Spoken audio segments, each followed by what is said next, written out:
आइए सभी लोग एक बार गायत्री मंत्र का पाठ करके मन को सावधान करेंगे। ओम भूर्भुवः स्वः तत्सवितुर्वरेण्यं भर्गो देवस्य धीमहि धियो यो नः प्रचोदयात्।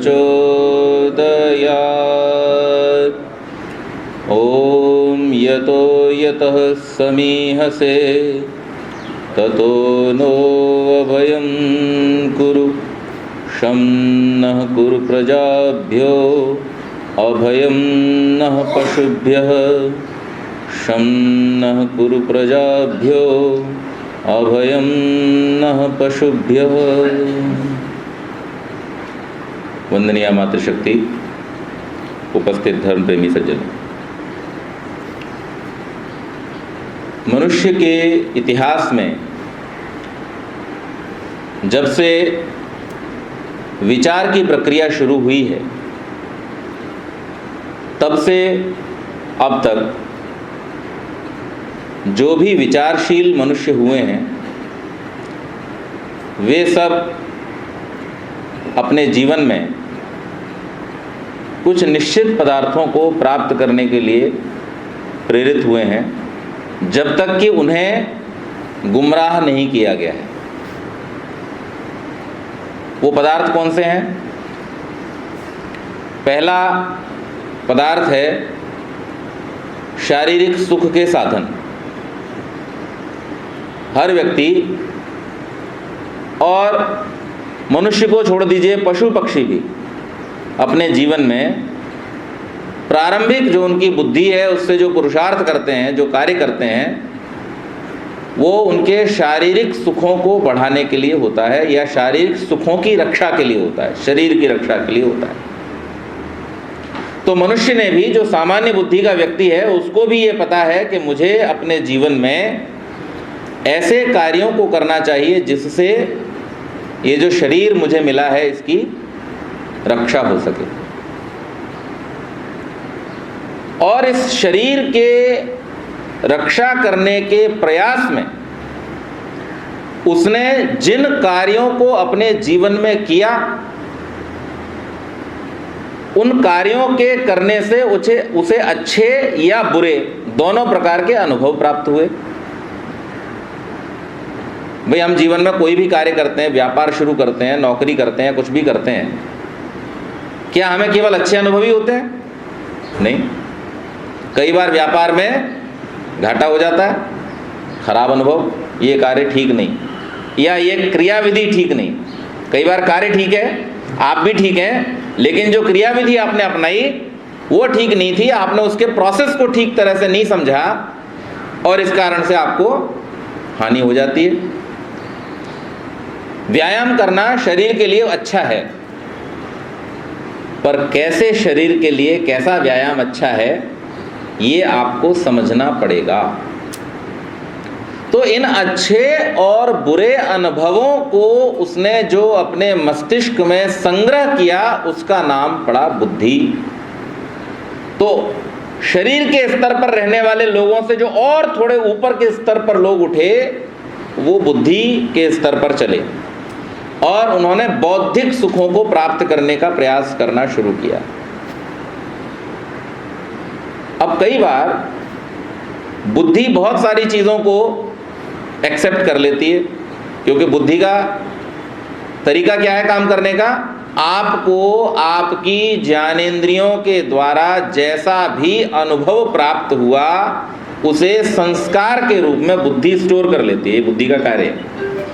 आपने आम खाया है, आपको मीठा लगा, अब आम के विषय में ये इंफॉर्मेशन आपकी बुद्धि में स्टोर हो गई। आप जब भी आम को देखेंगे आपको स्वाद का स्मरण आ जाएगा कि ये ऐसा होता है। अब आपने थोड़ी और बुद्धि वहां पर लगाई तो आपने देखा होगा, और आप लोग देखा क्या होगा, आप लोग उसी श्रेणी में है। पुराने लोग जो भी जाते हैं आम खरीदने, वो ऐसे नहीं उठा के चमक से नहीं खरीदते, खुशबू से खरीदते हैं। खरबूजा खरीदते हैं खुशबू से खरीदते हैं। क्यों? क्योंकि आपने उसका जो दृश्य था, उस दृश्य में उसका जो दूसरा गुण है, यहां पर अगर दर्शन की बात करूं तो संवेद समवाय संबंध हो गया। एक गुण के साथ दूसरा गुण भी है, उसमें निहित है। हम देख रहे हैं खरबूजे को, लेकिन खरबूजे के देखने के साथ साथ हम उसकी खुशबू का भी अनुभव कर रहे हैं। तो मीठा खरबूजा कौन सा था? आपने एक बार जब खाया तो आपको अनुभव हुआ कि जिस खरबूजे में से अच्छी सुगंध आती है, जिस आम में से अच्छी सुगंध आती है, उसका स्वाद भी उतना ही अच्छा होता है।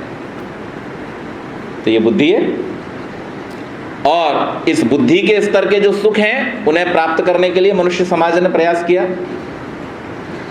जिन्होंने और बुद्धि से आगे बढ़ने की कोशिश की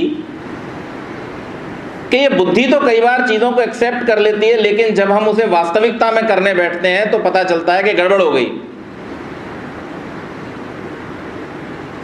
तो एक और सत्ता है जो यहां पर काम कर रही होती है। उदाहरण देता हूं, दार्शनिक बात है, क्योंकि मैं जो कहने बैठा हूं वो थोड़ा गंभीर विषय है, इसलिए इसको सरल उदाहरणों से मैं क्लियर करता चलूंगा आपके दिमाग में। जैसे बुद्धि को यह पता चल गया कि आम का स्वाद मीठा है और खाने में अच्छा लगता है। अब आपके सामने एक बढ़िया पका हुआ आम रखा है थाली में, आप खाने के लिए बिल्कुल तैयार हैं। आपकी सारी स्वादेंद्रिय की ग्रंथियां इस बात के लिए, उस टेस्ट को लेने के लिए बिल्कुल तैयार हो चुकी हैं। मुंह में लार आना शुरू हो गया, सलाइवा जनरेट होना शुरू हो गया, और अभी आपको ये खबर मिली कि आपके किसी प्रियजन के साथ में दुर्घटना हो गई। अब स्वाद खत्म हो गया। अब वो आम आपके हलक से नीचे उतरेगा, गले में जाएगा, मुंह में जाएगा? नहीं जाएगा। अब उसका स्वाद भी आपको नहीं आएगा, यहां तक कि आप उसे खाना भी, अरे जाने दो, इसको देखें कि उसको देखें। यानी शरीर और बुद्धि के द्वारा प्राप्त किए हुए सुखों से भी ज्यादा ऊंचे स्तर के सुख कहीं और प्राप्त होते हैं। जो वहां तक पहुंच गए उन्होंने और ऊंचे सुखों को जाना। तो मनुष्य समाज का तीसरा स्तर वो रहा जिन्होंने शरीर के और बुद्धि के सुखों से और ऊपर उठने की कोशिश की, और वो मानसिक स्तर के सुखों पर पहुंचने के लिए तैयार हुए। और इन तीनों के साथ जुड़े होकर के जिन लोगों ने इनके सही रहस्य को समझ लिया, उन लोगों ने वो सुख पाए जो कभी समाप्त नहीं होते, जो आत्मिक स्तर के सुख हैं। तो इस पूरे विवेचन से ये पता चलता है कि हमारा जीवन 4 स्तरों पर चल रहा है: शारीरिक स्तर, बौद्धिक स्तर, मानसिक स्तर और आत्मिक स्तर। ये 4 हमारे जीवन के लेवल हैं, आधार हैं, जिन पर हम स्टेप बाय स्टेप आगे बढ़ते हैं।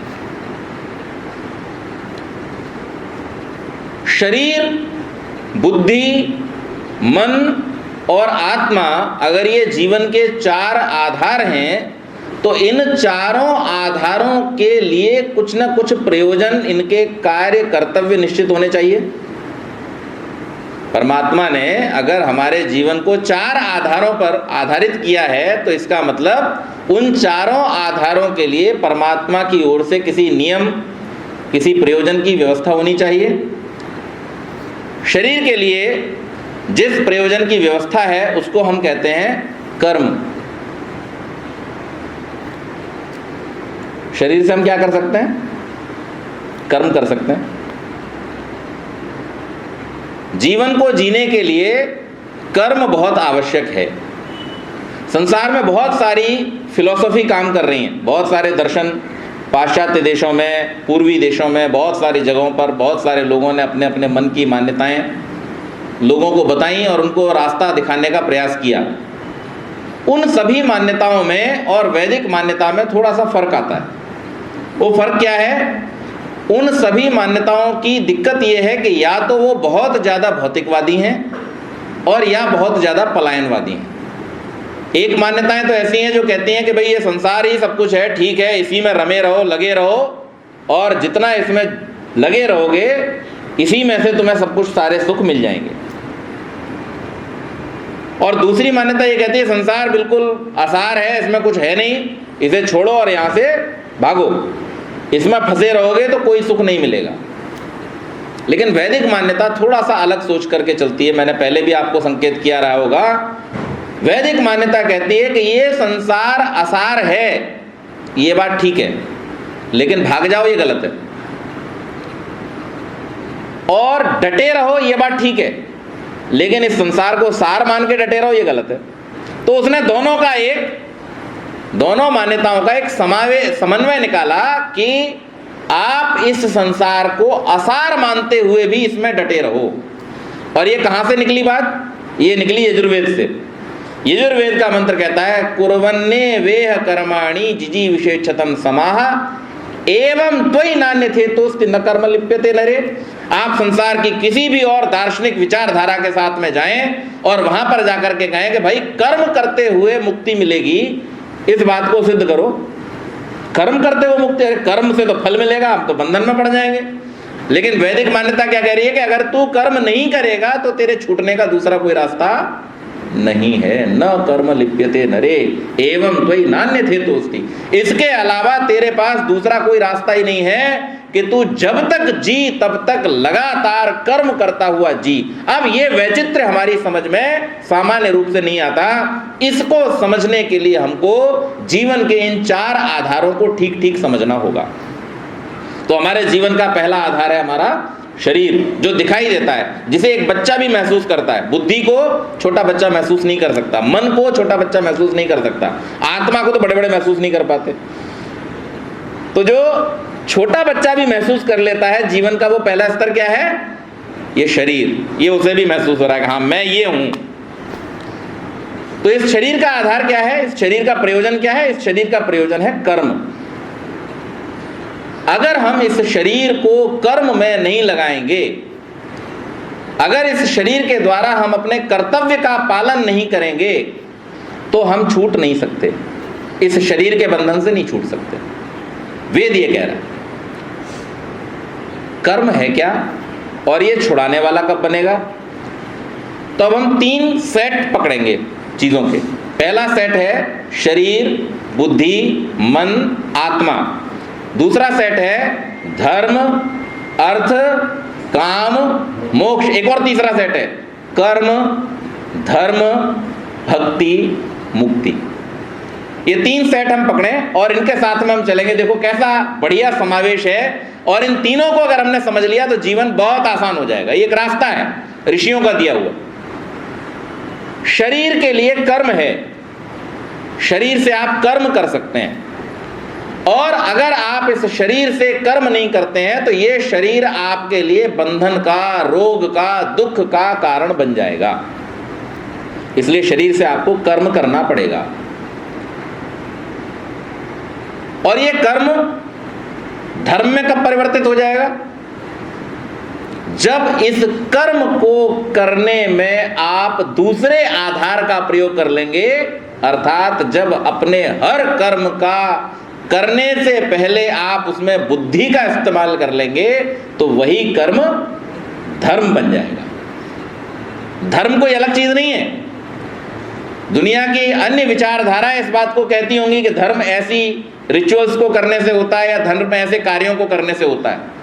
लेकिन वैदिक विचारधारा, वैदिक ऋषि ये कहते हैं कि जीवन के हर कार्य को विचार पूर्वक करते हुए, बुद्धि पूर्वक करते हुए, विवेक पूर्वक करते हुए जब आप करते हैं, तब वही आपका किया हुआ कर्म आपका धर्म बन जाता है। सैनिक का धर्म क्या है? राष्ट्र की रक्षा करना। अगर सैनिक अपना धर्म इस्लाम, क्रिश्चियनिटी, बुद्धिज्म, हिंदुइज्म ये मान ले तो देश की रक्षा होगी?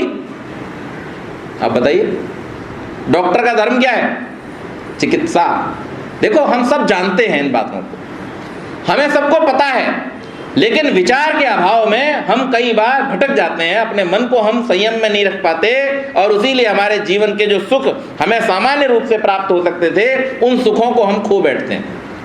जीवन का लक्ष्य क्या है? जीवन का धर्म क्या है? व्यक्ति का धर्म क्या है? जिस कार्य को वो बुद्धि पूर्वक कर रहा है, जिस कर्म को वो बुद्धि पूर्वक कर रहा है, वही कर्म उसका क्या है?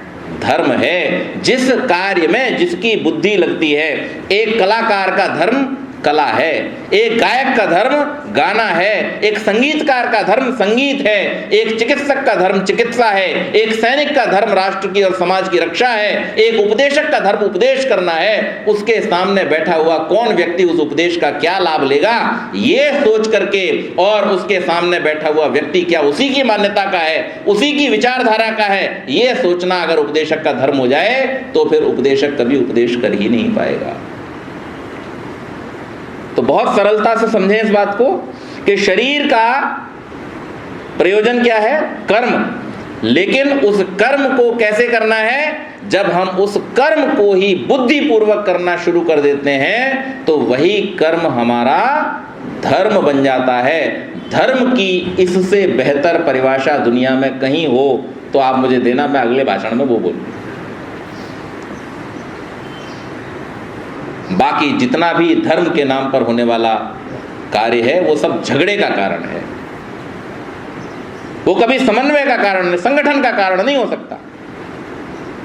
ऋग्वेद आदि भाष्य भूमिका में महर्षि दयानंद जब धर्म, वेद प्रतिपादित धर्म पर कलम चलाते हैं उस समय क्या लिख रहे हैं? मंत्र कौन सा पहला उद्धृत किया है?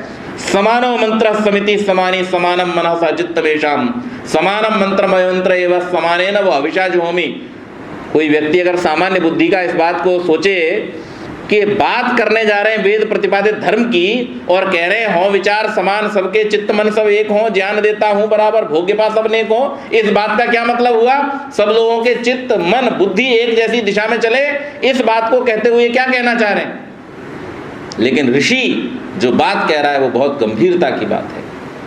धर्म वही है जिसमें सबका समावेश हो सके। धारणा धर्म इत्यादि, जो धारण कर सकता है उसका नाम धर्म है, जो अपने अंदर सबको समाविष्ट कर सकता है, जिसके बिना किसी का काम नहीं चलता है और जिसमें बुद्धि का समावेश होता है। दुनिया में केवल और केवल एक ही विचारधारा है जो आपको बुद्धि के दखल की इजाजत देती है। बाकी किसी भी धार्मिक विचारधारा में, और मैं कहना चाहूंगा तथा कथित सांप्रदायिक धार्मिक विचारधारा में, आप अपनी बुद्धि का प्रयोग नहीं कर सकते हैं। अगर उन सांप्रदायिक विचारधाराओं में बुद्धि का प्रयोग होता तो अब तक इन सारे ग्रंथों में आग लगा दी गई होती, जिनको उनको अब धर्म ग्रंथ कहा जाता है। क्यों? क्योंकि आज से सैकड़ों साल पहले थोरो लिखता है, of all so called revelations Vedas are the only whose principles are based on reason and science। सारी इल्हामी पुस्तकों में, ईश्वरीय ज्ञान या धार्मिक ग्रंथों में कही जाने वाली ऐसी पुस्तकों में केवल मात्र वेद ही ऐसी पुस्तकें हैं, वेद ही ऐसे हैं जिनके सिद्धांत तर्क और विज्ञान पर आधारित हैं। बाकी सब में बकवास है, बाकी सब में बकवास है। और जिसे लगता हो वहां पर तर्क और विज्ञान है वो सामने बैठे। हम तो आर्य समाज की स्थापना से ही कहते आए हैं, नगाड़ा वेद का बजता है आए जिसका जी चाहे, सदाकत वेद अकदस आज भाई जिसका जी चाहे। आइए हमारे सामने बैठिए, शास्त्रार्थ कीजिए, हम बताएंगे, हम आपको सिखाएंगे कि धर्म क्या होता है। तो जिस धर्म में बुद्धि का दखल नहीं है, यस तर्केण अनुसंधत्ते स धर्म, जिसमें तर्क का प्रवेश हो, जो तर्क की कसौटी पर खरा उतरता हो, उसका नाम धर्म है। जो तर्क पर खरा नहीं उतरता, जिसे बुद्धि एक्सेप्ट नहीं करती, जिसमें विज्ञान प्रतिपादित नहीं होता है, ऐसे धर्म को हम धर्म मानने के लिए तैयार नहीं है। तो शरीर कर्म करने के लिए है, लेकिन कर्म आपका धर्म बन जाएगा यदि आप अपने कर्म में बुद्धि का समावेश कर देंगे। तो शरीर कर्म, बुद्धि धर्म, और इस बुद्धि और कर्म का बाई प्रोडक्ट एक होता है जिसको हम बोलते हैं अर्थ। अगर आपने शरीर से किए हुए कर्म में बुद्धि का प्रयोग किया है तो उससे जो आपको मिलेगा, उसके बदले में जो आपको मिलेगा किए हुए कर्म के बदले में, वो है अर्थ। और जो चोरी से मिलता है, जो बेईमानी से मिलता है, जो भ्रष्टाचार करके मिलता है, उसका नाम अर्थ नहीं हो सकता है। वेद अर्थ उसको मानता है जो आपके बुद्धि पूर्वक किए हुए पुरुषार्थ से आपने कमाया है, वो अर्थ है। और बाकी जो आप लाए हैं वो अनर्थ करने वाला होगा, आपके जीवन को बिगाड़ देगा, आपकी संतान को बिगाड़ देगा, आपके शरीर को बिगाड़ देगा। वेद का एक बड़ा सुंदर मंत्र है जिसमें हम प्रार्थना करते हैं, इंद्र श्रेष्ठानि द्रविणानि देहि चित्तिम दक्षस्य सुभगत्वमस्मे पोषम रयिणाम अरिष्टिम तनूनाम स्वादमानम वाचः सुदिनत्वमन्नाम। हे प्रभु, आप हमें श्रेष्ठ धन दीजिए। कौन से श्रेष्ठ धन होते हैं? तो वहां पर फिर कहते हैं पोषम रयिणाम, हमारे जो धन हो वो कैसे हो? हमें पुष्ट बनाने वाले हों। अरिष्टिम तनूनाम, हमारे शरीरों को स्वस्थ बनाने वाले हों। स्वादमानम वाचः, उनके द्वारा हमारी वाणी में मधुरता का संचार हो। और सुदिनत्वमन्नाम, हमारे सारे दिन सुदिनों में बदल जाएं। जो धन ऐसा करने में समर्थ हैं, हे परमेश्वर आप हमें वो धन दो। ऐसे धन मत दो जिसे पाके हम बीमार हो जाएं, हमारी संतान बिगड़ जाएं, हम किसी से मीठा ना बोल पाएं, हमारे दिन कुदिनों में बदल जाएं। ऐसे धन हमको नहीं चाहिए। हम तो वो धन चाहते हैं जो हमारी उन्नति करने वाले हों, चहुमुखी उन्नति करने वाले। तो जब हम अपने इस शरीर और बुद्धि का ठीक ठीक उपयोग करके पुरुषार्थ करते हैं, उससे हमें जो प्राप्त होता है उसका नाम क्या है? अर्थ है। और इस अर्थ से हम अपने जीवन के तीसरे आधार की इच्छाओं की पूर्ति करते हैं, उसके सुखों की पूर्ति करते हैं, जो है हमारा मन। और मन का आधार क्या है? काम। मन में काम आएगा, भोजन का अच्छा स्वाद चाहिए, शरीर के बाकी सुख वो सब भी चाहिए, ये मन से होगा। मैंने अभी एक उदाहरण दिया था कि शरीर का कोई भी सुख आपको सुख देने वाला नहीं होगा अगर मन उसमें लगा हुआ नहीं है। इसलिए आप जितनी भी कामनाओं की पूर्ति करते हैं वो सब कामनाएं आपके मन पर आधारित हैं। इसलिए मन की दिशा को निर्धारित करने के लिए तीसरी चीज है, तीसरे सेट में, थोड़ा माता जी सो गए, तीसरे सेट में से चीज उठाओ। तीसरे सेट में क्या था? कर्म, धर्म, और तीसरी चीज क्या थी? भक्ति। इसको जोड़िए। जब आप अपने कर्म को बुद्धिपूर्वक करते हैं और उस बुद्धिपूर्वक कर्म से जो आपको अर्थ प्राप्त हुआ है, उस अर्थ से आप अपनी कामनाओं की पूर्ति करने के लिए तत्पर होते हैं। लेकिन वहां पर आप इस बात का ध्यान रखते हैं कि मन का मुख्य प्रतिपाद्य विषय क्या है? भक्ति है। तो फिर आपकी सारी कामनाएं सात्विक होकर के आपको सुख देने वाली हो जाती हैं। कैसे होगा ये? भक्ति का अर्थ क्या है? समर्पण। आपने धन कमाया, धन बुद्धिपूर्वक कमाया। अब जो धन आपके पास आ गया, इसको आपने अपना मान लिया, तो यहां पे गड़बड़ शुरू हो गई। वो बुद्धिपूर्वक किया हुआ पुरुषार्थ भी गड़बड़ करने वाला हो गया अगर आपने तीसरे स्टेप को ठीक नहीं रखा। आपने दो स्टेप तो ठीक रखे, आपने बुद्धि प्राप्त की, आपने परिश्रम किया, आपको धन मिल गया, लेकिन तीसरा स्टेप भी ठीक ठीक रखना है अगर चौथा उठाना चाहते हो तो तीसरा स्टेप ठीक क्या होगा? जो धन, जो अर्थ आपने शरीर के द्वारा बुद्धिपूर्वक पुरुषार्थ करके कमाया है, उसको भी अपना मत मानो। धनम कस्य स्वित् ईशावास्यम इदम सर्वम यत् किंच जगत्याम जगत। इसको अपना मत मानो, मां गृधा, क्योंकि ये तुम्हारा है ही नहीं। तुमने तो बुद्धिपूर्वक पुरुषार्थ करके इसको प्राप्त किया है, तुम्हारा नहीं है। इसी का नाम है समर्पण, ईश्वर प्रणिधान। मैंने कमाया, मेहनत भी मैंने की, बुद्धि भी मेरी लगी, लेकिन फिर भी प्रभु ये मेरा नहीं है, तुम ही रास्ता दिखाओ। हम रोज प्रार्थना करते हैं, अग्ने नय सुपथा राहे, हे परमेश्वर हमें सुपथ पर लेकर के चलो। कौन से सुपथ पर? जिसमें कुटिलता न हो, जिसमें पाप रूप कर्म न हो, जो उत्तम धर्मयुक्त आप तो लोगों का मार्ग है, वहां से हमें संपूर्ण प्रज्ञान और उत्तम कर्म प्राप्त कराओ।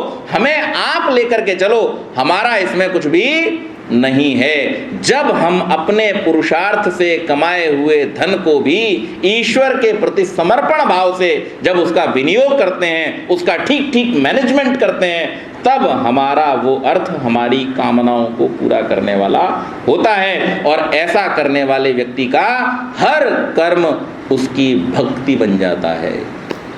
भक्ति का अर्थ पालती मार करके ओम ओम जपना नहीं है। जो ऐसा समझता है वो भक्ति को दूर से भी नहीं जानता, क्योंकि वो तो जाप है। आपने नाम जपा है, आपने सुबह शाम संध्या कर ली, आपने नाम जपा है, भक्ति थोड़ी है वो। भक्ति क्या है? आप अपने जीवन के किए हुए प्रत्येक सात्विक कर्म को, असात्विक तो करना ही नहीं, तामसी कर्म तो करना ही नहीं, गलत काम तो करना ही नहीं, जो सात्विक कर्म किए हैं उन सब को भी परमात्मा के प्रति समर्पित करते हुए जब आप चलोगे कि जो कुछ कराया परमात्मा ने कराया है, मैंने जो कुछ अच्छा किया है ये परमात्मा की कृपा से हुआ है, मुझे जो कुछ वैभव और सुख प्राप्त हुआ है इसमें मेरा कुछ नहीं है, ये सब उस परमेश्वर की ही दी हुई मेरे को एक भेंट है, इसलिए इसका उपयोग भी मैं परमात्मा के ही बताए हुए रास्ते पर चलने में करूं। ऐसे जो अपने मन की कामनाओं को पूरा करता है वो वास्तव में भक्त है, वही भक्ति कर रहा है। और जो उसे अपना समझ लेता है तो केवलागो भवति केवलादि, जो उसका उपयोग केवल अपने लिए करने लगता है, वो भले उसने कितनी ही बुद्धि से कमाया हो, कितने ही पुरुषार्थ से क्यों ना कमाया हो। आजकल लोग इस बात को कहते हैं। जब मार्च का महीना आता है तो सारे लोग दार्शनिक बन जाते हैं। हमारी बुद्धि, हमारी साल भर की मेहनत, तो हम गवर्नमेंट को ऐसी टैक्स दे दें? क्यों दे दें भाई? गवर्नमेंट क्या कर रही है हमारे लिए? हम क्यों सारा टैक्स में भर दें? लेकिन ऐसी बात ठीक नहीं है, ये बात ठीक नहीं है। भले आपने अपनी बुद्धि से कमाया है, भले आपने अपने पुरुषार्थ से कमाया है, लेकिन उसका कुछ हिस्सा आपको समाज की व्यवस्था को चलाने के लिए, राष्ट्र की व्यवस्था को चलाने के लिए देना ही पड़ेगा। अगर आपने उसमें से वो हिस्सा खर्च नहीं किया, वो हिस्सा आपने अगर नहीं दिया ठीक तरीके से, नियमानुसार नहीं दिया है, तो आपका वो धन चोरी का धन है। इसी को काला धन कहते हैं। काला धन कोई काले नोट थोड़ी होते हैं। और भले आप गवर्नमेंट से बचा लोगे, क्योंकि गवर्नमेंट की तो दृष्टि बहुत सीमित है, लेकिन परमात्मा की दृष्टि से आप उसको बचा नहीं सकते। वो कहीं ना कहीं तो आपको दुष्परिणाम उसका दिखाएगा। इसलिए अच्छा यही है कि हम क्या करें, जो हमने अपनी बुद्धि से, शरीर के परिश्रम से, कर्म करके पुरुषार्थ पूर्वक कमाया हुआ है, उसका भी ठीक ठीक विनियोग हम करें, ठीक ठीक मैनेजमेंट हम करें। और जब हम ऐसा करेंगे तो निश्चित रूप से हमारे प्रत्येक कर्म भक्ति में परिवर्तित हो जाएंगे। और जो व्यक्ति अपने जीवन के इन 3 आधारों को ठीक ठीक संभाल लेगा, शरीर को, बुद्धि को और मन को, हमने अगर ठीक तरह से संभाल लिया तो फिर हमें प्रसाद रूप में क्या प्राप्त होगा? आत्मा के लिए मुक्ति प्राप्त होगी, मोक्ष प्राप्त होगा। मोक्ष प्राप्त होगा कैसे प्राप्त होगा? बुद्धि तो हम जो कार्य कर रहे थे उसके अनुभवों से प्राप्त हो गई। अर्थ हमें हमारे शरीर के द्वारा किए गए, बुद्धि के द्वारा किए गए परिश्रम से प्राप्त हो गया। और जो मानसिक शांति, मानसिक कामनाओं की जो पूर्ति हमें करनी थी, वो हमने सांसारिक पदार्थों से कर ली। तो ये मुक्ति हमें कहां से मिलेगी? किससे मिलेगी? तो हमें मुक्ति उससे मिलेगी जिसका गुण मुक्ति है। किसका गुण है मुक्ति? सपर्यगात शुक्रम अकायम अभ्रणम अस्नाविरम शुद्धम अपाप विद्धम। ये किसके गुण हैं? ये उस परमेश्वर के गुण हैं। इसलिए जो स्वयं मुक्त है, जो स्वयं अव्रण है, जो स्वयं अस्नाविर है, जो स्वयं किसी लेश मात्र भी पाप में कभी युक्त नहीं होता, जिसका स्वभाव ही आनंद स्वरूप है, जिसके पास किसी प्रकार का दुख नहीं है, वही तो हमें दे पाएगा। इसलिए मुक्ति हमें आत्मा के लिए उस परमात्मा की कृपा से ही प्राप्त होती है। उसके अलावा हम कहीं से इसे प्राप्त नहीं कर, कोई बाजार नहीं है जहां से आप खरीद लाओगे कि आपने बहुत सारा धन इकट्ठा कर लिया तो अब मैं मुक्ति खरीद लूंगा। नहीं, वहां जाकर के सब एक जैसे हैं। वहां जाकर के कोई चालाकी काम नहीं करती, वहां जाकर के संसार का कोई धन काम नहीं करता। वहां तो बस एक ही चीज काम करती है कि आपने आपके जीवन के जो पहले 3 आधार थे उनको किस प्रकार से इस्तेमाल किया। आपका मन, आपकी बुद्धि, आपका शरीर, इनके ऊपर अगर धर्म अर्थ और काम और उसके साथ साथ कर्म, धर्म और भक्ति का कंट्रोल है तो आप ठीक तरह से कार्यों को कर पाओगे। सोचिए, जिस शरीर के ऊपर बुद्धि का नियंत्रण न हो, सरल उदाहरण से इस बात को समझेंगे, जिस शरीर के ऊपर बुद्धि का नियंत्रण न हो उसकी कमाई और जिस शरीर के ऊपर बुद्धि का नियंत्रण हो उसकी कमाई में फर्क होता है कि नहीं होता है? उदाहरण लें, एक मजदूर की कमाई जिसके शरीर पर केवल शरीर का ही नियंत्रण है, वो शारीरिक कार्य ही कर सकता है, बुद्धि नहीं है, तो उसकी कमाई कितनी है? थोड़ी, 500 रुपया 700 रुपया रोज। और एक इंजीनियर जिसके शरीर पर बुद्धि का नियंत्रण है, शारीरिक श्रम बहुत कम हो गया, उसके बावजूद भी कमाई कितनी है? 7,000 8,000 रुपया रोज। बराबर है, 10 गुना कमा रहा है। कैसे कमा रहा है? क्योंकि शरीर के ऊपर बुद्धि का नियंत्रण है। केवल शरीर को कर्म में लगाया होता तो वो कम फल देने वाला होता, लेकिन शरीर को जब बुद्धि के साथ में जोड़ करके कर्म में लगा दिया तो वो अर्थ लाने वाली हो गई। वो शरीर हमें ज्यादा अर्थ प्रदान करेगा और उससे हम अपनी कामनाओं की अच्छी तरह से पूर्ति भी कर सकते हैं। शरीर को हम सुखी रख सकते हैं। गरीब आदमी बेचारा घर में रहेगा, झोपड़ी में रहेगा, बरसात से भी परेशान है, गर्मी से भी परेशान है, हवा तेज चल गई उससे भी परेशान है। जो थोड़ा अर्थ संपन्न है वो अपने घर को मजबूत बनाएगा, घर में बढ़िया एयर कंडीशन लगाएगा, चैन से सोएगा, उसका शरीर अब ज्यादा आराम में रहेगा, कामनाओं की पूर्ति अच्छी प्रकार से कर पाएगा। और इसी में धर्म कहाँ आ जाएगा? जब वो केवल, स्वामी जी ने लिख दिया नवे नियम में, प्रत्येक को अपनी ही उन्नति से संतुष्ट न रहना चाहिए, किंतु सबकी उन्नति में अपनी उन्नति समझनी चाहिए। जब इस बात को समझ करके वो अपने बुद्धि पूर्वक कमाए हुए अर्थ का मैनेजमेंट करेगा, तब उसका किया हुआ ये कर्म, उसका ये प्राप्त किया हुआ काम, उसके मनों की इच्छाएं, ये सब भक्ति में परिवर्तित हो जाएंगी और उसको अलग से बैठ करके ये सब करने की जरूरत, ये सब हम अपने कल्याण के लिए करते हैं, अपने कल्याण के लिए। भक्ति अपने कल्याण के लिए नहीं है, ध्यान रखिए, कोई भी भक्ति अपने कल्याण से पूरी नहीं होती। हम जो ध्यान करते हैं, हम जो चिंतन करते हैं, हम जो ईश्वर का स्तवन करते हैं, स्तुति करते हैं, ये हमारे कल्याण के लिए है, लेकिन ये भक्ति में तब परिवर्तित होगी जब इससे हम दूसरों का कल्याण कर सकें। ये केवल अपने तक सीमित रह गई तो ये भक्ति नहीं है, ये केवल प्रार्थना है, ये स्तुति है, उपासना है। स्वामी जी ने कहाँ लिखा बताओ भक्ति है?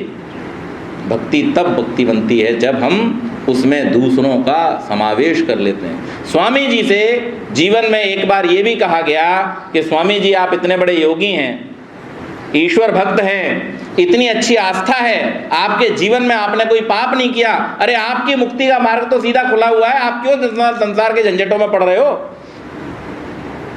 2-3 बार आपको मारने का प्रयास किया जा चुका है, लोग आपके विरोधी होते जा रहे हैं, आप क्यों इन झंझटों में पड़ते हो? आपका तो मुक्ति का मार्ग सीधा खुला हुआ है, जाओ कहीं जाकर के तपस्या करो। स्वामी जी कहते हैं मैं केवल अपने आप को छुड़ाने के लिए नहीं आया हूं, मेरे जीवन का हर क्षण मुझे इस बात के लिए प्रेरित करता है कि मैं अपने साथ साथ औरों की उन्नति भी कर सकूं, मैं औरों की उन्नति का मार्ग भी प्रशस्त करना चाहता हूं। मैं केवल स्वयं के छूट जाने से मेरा काम नहीं चलेगा। इसीलिए दयानंद जैसा भक्त कोई नहीं, क्योंकि उनके जीवन के प्रत्येक कार्य में परोपकार छुपा हुआ। तो जीवन को अगर हम ठीक ढंग से जीना चाहते हैं और अपने जीवन के वास्तविक लक्ष्य को अगर प्राप्त करना चाहते हैं, क्या है हमारे जीवन का लक्ष्य? अत्यंत पुरुषार्थ क्या है? अतः त्रिविध दुख निवृत्ति अत्यंत पुरुषार्थ। तीनों प्रकार के दुखों से छूट जाना ही तो हमारा वास्तविक पुरुषार्थ है। आज आप देखो समाज के अंदर कौन सी ऐसी विद्यालय, कौन सी ऐसी यूनिवर्सिटी है जो इस बात को सिखाती है कि मनुष्य जीवन का लक्ष्य क्या है। अगर हम वास्तविक लक्ष्य को समझेंगे ही नहीं, ये जितनी चीजें सिखाई जा रही हैं तो पाशविक लक्ष्य हैं, ये मनुष्य के लक्ष्य है ही नहीं। आहार, निद्रा, भय, मैथुनम च सामान्य मेतत् पशुभिर नराणाम, ये जो कुछ सिखाया जा रहा है ये तो पाशविक है, ये मनुष्य वाला है ही नहीं। हम अपने जीवन के स्तरों को भी अगर देखें, अन्नमय कोश, प्राणमय कोश, मनोमय कोश, विज्ञानमय कोश और आनंदमय कोश, इन 5 कोशों में हमारा ये जीवन विभक्त है। अगर इसमें से हम विश्लेषण करने बैठेंगे, एनालिसिस करेंगे, तो हमें पता चलेगा कि अन्न, प्राण और मन, ये तीनों तो पशुओं में मनुष्यों में समान है। मनुष्यों को भी सुख दुख का अनुभव होता है, पशुओं को भी सुख दुख का अनुभव होता है। मनुष्य भी भोजन करता है, पशु भी करते हैं। मनुष्य भी अपना रक्षा करना चाहता है, पशु भी करना चाहता है, कीट पतंग भी करना चाहते हैं। लेकिन जो ऊपर के दो कोश हैं, विज्ञान और आनंद, ये केवल और केवल मनुष्य का सौभाग्य है। और अगर कोई व्यवस्था, अगर कोई प्रणाली मनुष्य की शिक्षा व्यवस्था में इस बात को नहीं जोड़ती है कि मनुष्य जीवन का वास्तविक लक्ष्य क्या है, तो आप निश्चित मान लीजिए उस प्रणाली से पढ़ने वाले बच्चों को जीवन में सुखों की प्राप्ति नहीं होगी। पंडित जी अभी सत्याग्रह प्रकाश की कथा करते हुए बता रहे थे कि आचार्य कैसा उपदेश करें, सदैव सत्य बोलने का उपदेश करें। ऋग्वेद आदि भाष्य भूमिका में जब धर्म विषय पर स्वामी जी चर्चा कर रहे हैं, वहां पर इस विषय का विस्तार करते हैं और वहां पर स्वामी जी लिख रहे हैं, हम एक मंत्र बोलते हैं, अग्ने व्रतपते व्रतम चरिष्यामि तच्छकेयम तन्मे राध्यताम इदम अहम अनृतात् सत्यमुपैमि। आगे स्वामी जी लिखते हैं, जो सत्य का आचरण करने वाले हैं वो बोलो कौन, देव हैं, और जो झूठ का आचरण करने वाले हैं वो मनुष्य हैं। क्या लिख रहे हैं, जो सत्य का आचरण करने वाले हैं वो कौन है, देव हैं, और जो असत्य का आचरण करने वाले हैं वो केवल मनुष्य शरीरधारी हैं। क्यों? क्योंकि सत्य का आचरण करने से ही मन की पवित्रता होकर के परमात्मा का साक्षात्कार और मुक्ति होती है। झूठे को नहीं होगी, असत्यवान को नहीं होगी। परमेश्वर का नाम हम क्या लेते हैं, सच्चिदानंद, जिसमें सबसे पहला ही सत्य जुड़ा हुआ है, जिसका स्वभाव ही सत्य है, जिसके नियम सत्य हैं, जिसमें सदा व्रतों का पालन हो रहा है। यजुर्वेद का एक मंत्र मैंने शायद आपको पहले भी बताया हो, यजुर्वेद का एक बड़ा सुंदर मंत्र है कि विष्णु कर्माणि पश्यत ये तो वृतानि पशपशे। उस विष्णु के, उस परम पिता परमेश्वर के कार्यों को देखो जहां सर्वत्र व्रतों का पालन हो रहा है। आप देखिए, सूर्य कभी अपने व्रत से इधर उधर होता है, सूर्य सदैव अपनी जो उसकी कार्य है, जो उसके व्रत हैं उनका पालन कर रहा है। पृथ्वी अपनी गति से सूर्य की परिक्रमा कर रही है। जितने भी ग्रह नक्षत्र हैं वो सब अपना अपना कार्य कर रहे हैं। जितनी भी वृक्ष वनस्पतियां हैं वो सब अपना अपना कार्य कर रही हैं। कभी वनस्पतियों ने इस बात की छुट्टी ली है कि भाई रोज सवेरे से लेकर शाम तक हम ऑक्सीजन देते हैं और रात में हमारे नसीब में ऑक्सीजन आती है, तो इसलिए हम थोड़े दिन की छुट्टी ले लेते हैं, भाई थोड़े दिन हम वेकेशन पे जा रहे हैं और हम अब ऑक्सीजन नहीं देंगे, हम भी थोड़े दिन ऑक्सीजन लेकर के अपनी सेहत बनाएंगे। ऐसा कभी हुआ? परमात्मा के किए हुए सब कार्यों में सदैव व्रतों का पालन हो रहा है।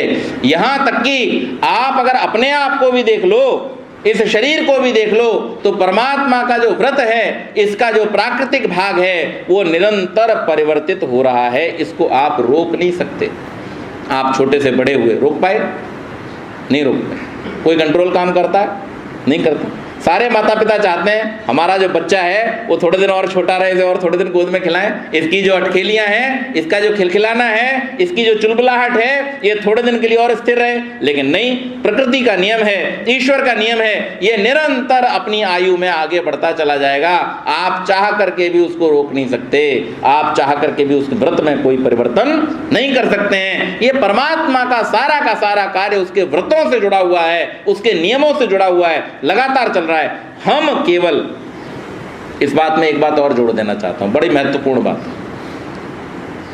आजकल एक और बात चल पड़ी है कि हम लोगों से कहते हैं, बहुत सारे लोग कहते हैं कि भाई प्रकृति से जुड़ो, प्राकृतिक तरह से जीवन जियो।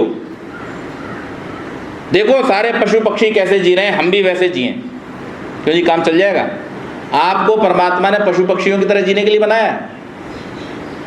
मनुष्य कभी पशु पक्षियों की तरह जी नहीं सकता, क्योंकि मनुष्य के जीवन में तीन चीजें हैं। पहली चीज है विचार, पशु पक्षियों में नहीं है। दूसरी चीज है नियम, पशु पक्षियों में नहीं है। और तीसरी चीज है अपवाद, एक्सेप्शन, जो पशु पक्षियों में बिल्कुल भी नहीं है।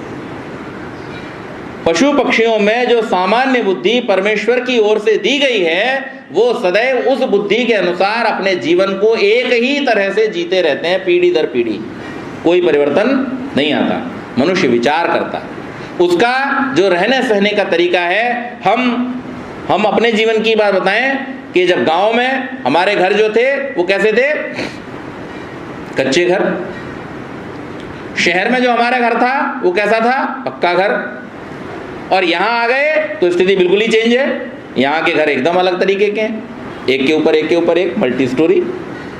ऐसा वहाँ नहीं होता, गांव में तो बिल्कुल ही नहीं होता। परिवर्तन है, विचार है इसलिए परिवर्तन है। हमने अपने सुखों को बढ़ाने के लिए, मनुष्य समाज ने, समुदाय ने अपने सुखों को बढ़ाने के लिए निरंतर विचार किया है, परामर्श किया है, प्रयास किया है। उसका परिणाम यह है कि उसकी सभ्यता अलग अलग तरीकों से आगे बढ़ रही है। तो विचार है, प्राकृतिक तरह से आप नहीं जी सकते। पशुओं में हर चीज का समय निश्चित है, शयन का, भोजन का, संतान उत्पत्ति का।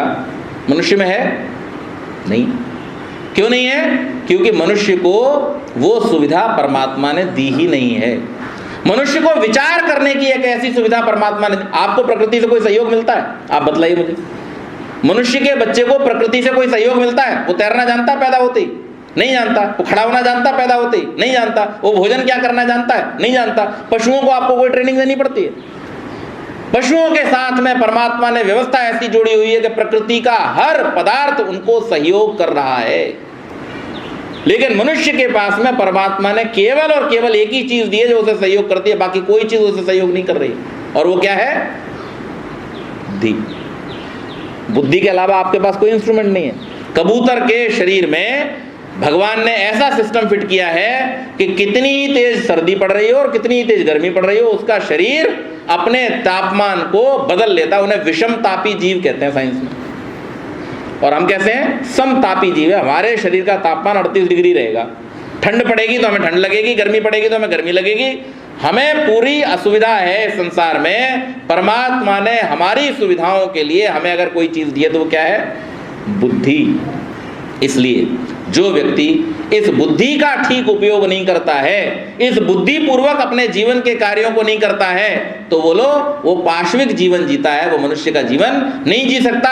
और परमात्मा ने पशुओं जैसा जीने के लिए हमें इक्विप्ड नहीं किया है, तो हम न पशुओं जैसे रहते हैं न मनुष्यों जैसे रहते हैं। हमें किसी भी प्रकार का सुख प्राप्त नहीं होता। इसलिए हमें चाहिए कि हम अपने जीवन के इन मूल 4 तत्वों को समझें। शरीर कर्म करने के लिए है, बुद्धि धर्म के लिए है, मन कामनाओं की पूर्ति के लिए है, और आत्मा का जो उद्देश्य है वो मोक्ष की प्राप्ति है, मुक्ति की प्राप्ति है। जब हम इन 4 चीज़ों को समझ करके इनके मार्ग पर चलने का प्रयास करेंगे तभी हमें जीवन के वास्तविक सुख प्राप्त होंगे।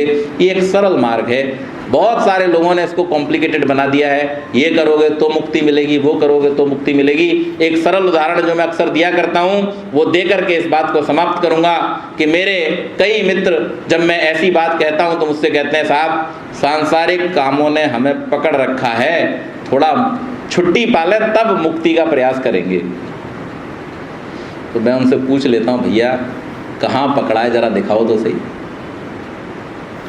ये इंस्ट्रूमेंट मैंने पकड़ा है, दिखाई दे रहा है ना आपको? मैंने पकड़ा है। अगर आपको किसी ने पकड़ा तो आप भी दिखा दो कहाँ पकड़ा है। ये पकड़ा हमें नहीं है, हमने पकड़ा है।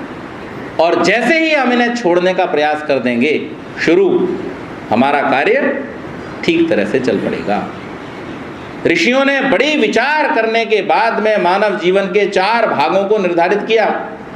ब्रह्मचर्य, गृहस्थ, वानप्रस्थ और संन्यास। ये एक ऐसी परंपरा, एक ऐसी श्रृंखला उन्होंने हमको दी कि शारीरिक और बौद्धिक उन्नति के लिए आप ब्रह्मचर्य का पालन कीजिए, अपने शरीर की ऊर्जाओं को बढ़ाइए, शक्तियों को बढ़ाइए और उसके बाद गृहस्थ में प्रवेश कीजिए। स्वामी जी तो इतनी कड़ी व्यवस्था देते हैं कि जिसे कम से कम एक वेद आता हो उसी को गृहस्थ में जाने का अधिकार है, अन्यथा वो क्या तो अपना गृहस्थ संभालेगा और क्या अपनी संतान का निर्माण करेगा। और फिर गृहस्थ में जाकर के सामाजिक दायित्वों को, पारिवारिक दायित्वों को बढ़िया तरीके से निभाइए।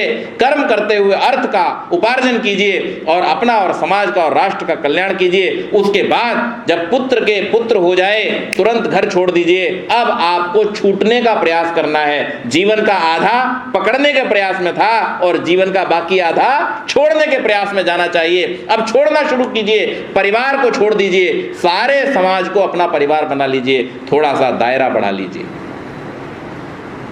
और उसके बाद उस परमात्मा को ही केवल अपना परिवार बना करके एक स्थान पर बैठिए जिसे आपसे लाभ चाहिए। सूर्य की रोशनी जिसे चाहिए वो क्या करेगा? सूर्य की रोशनी चाहिए वो क्या करेगा? सूर्य के सामने जाएगा। सन्यासी की उपमा देते हुए सामवेद बड़ी सुंदर बात कहता है, भानुरिव सन्यासी का व्यवहार कैसा होना चाहिए? सूर्य की तरह होना चाहिए। जिसे तुमसे लाभ चाहिए होगा, जिसे तुमसे ज्ञान चाहिए होगा, वो तुम्हारे पास आ जाएगा। अब तुम भटकना बंद कर दो। भटकने का काम, घूमने का काम किसका है? वानप्रस्थी का है। यह्व इव, उसके लिए उपमा जो देता है सामवेद का मंत्र, वो क्या कहता है कि यह्व की तरह। जो घोंसला न बनाने वाले पक्षी होते हैं उन्हें यह्व कहा जाता है। तो जो घोंसला न बनाने वाले अर्थात एक स्थान पर न रहने वाले पक्षी हैं, ऐसे व्यवहार वानप्रस्थी को करने चाहिए। गौरिव, गौ की तरह व्यवहार किसे करना चाहिए?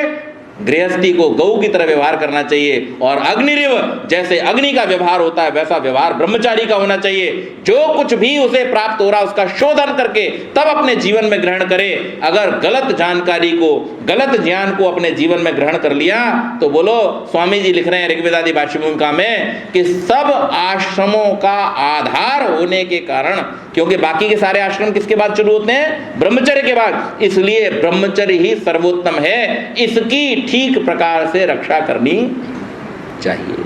जिसका ब्रह्मचर्य काल बिगड़ गया उसका गृहस्थ भी बिगड़ गया, वानप्रस्थ भी बिगड़ गया और सन्यास भी बिगड़ गया। तो इसलिए हम अपने शरीर, मन, बुद्धि और आत्मा की रक्षा करें, उनको सही कामों में लगाएं, जो उनके प्रयोजन है उनको समझ करके ठीक ठीक प्रयोजन से उनको जोड़ें। तभी हमें वास्तविक आनंदों की प्राप्ति होगी, तभी हमें परमात्मा की कृपाओं की प्राप्ति होगी। मैं अपनी वाणी को विराम दूंगा। इति ओम शांति।